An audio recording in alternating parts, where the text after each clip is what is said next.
Madam Chair, and thanks to all of the witnesses and also to the new members of the committee here at this first hearing. But next week, the House will be considering H.R. 1, a bill filled with 800 pages of election mandates and free speech regulations. Yet this is the only hearing this committee will have on the issue. And despite the bill changing from last Congress, we won't be marking up this bill that will impact millions of Americans' right to vote and to participate in the political process. If this bill were to become law, it will be the largest expansion of the federal government's role in elections that we have ever seen in our nation's history. The only thing more disappointing than the process is the bill itself. H.R. 1 federally mandates how states run their elections and forces a one-size-fits-all election system in the country, which is not only unconstitutional, but can lead to chaos and confusion for voters.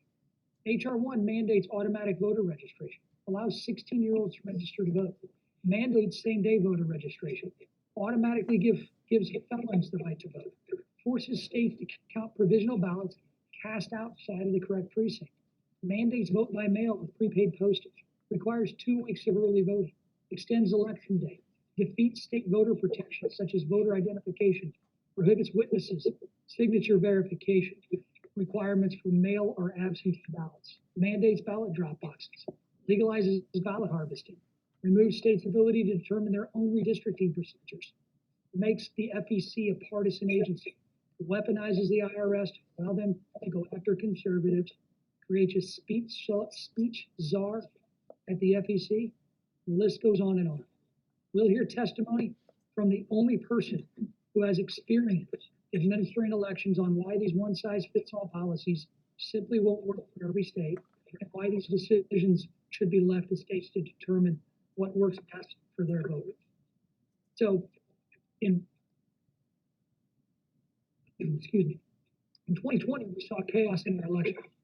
States that were not accustomed to by mail struggled to implement. This led to chaos in elections throughout the country and weakened voter confidence in the process, a real threat to democracy. Hundreds of thousands of people were intentionally disenfranchised. Many ballot integrity safeguards were abandoned, and election results took weeks, and as we saw in New York, sometimes months to determine. In lawsuits across the country, courts ruled against many of these changes, including in the state of Maine, as groups filed to extend Maine's ballot receipt deadline, which this bill will do. The judge ruled against extending Maine's election day, saying in part, the harm to the state's electoral process outweighs the minor burdens imposed by those laws on the right to vote. And the Democrat Secretary of State at the time agreed, saying, this is a bit of a relief for us.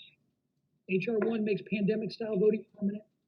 We have observers in New York and California and Pennsylvania and other parts of the country. And I think I speak for many Americans when I say, I don't want an election process like that again.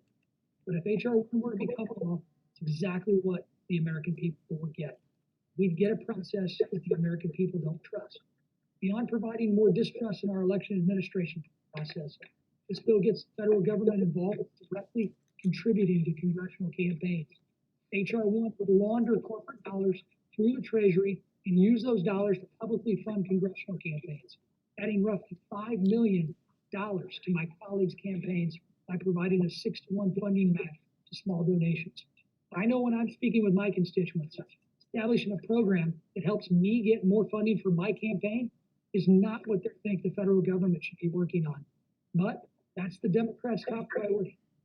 Under this bill, not only is the federal government deciding and providing direct contributions to congressional campaigns, but it's also now imposing heavy-handed rules to severely restrict free speech. H.R. 1 would impose vague standards to disadvantage all groups who wish to advocate on behalf of any legislative issue, specifically requiring them to disclose the names of donors who donate above a certain threshold. It weaponizes the IRS by permitting the agency to investigate and consider the political and policy persuasions of organizations before granting tax-exempt status, taking us all back to the ill-fated Lois Lerner years. Federal Election Commission will be partisan.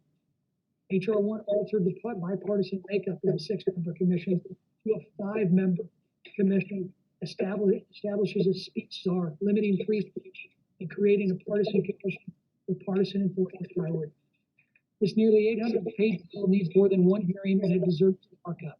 This committee needs to hear from those who actually run our elections about the impact this could have. We should review the issues we saw during the 2020 election cycle and help states develop a better process. The American people deserve better than their elected. I yield back.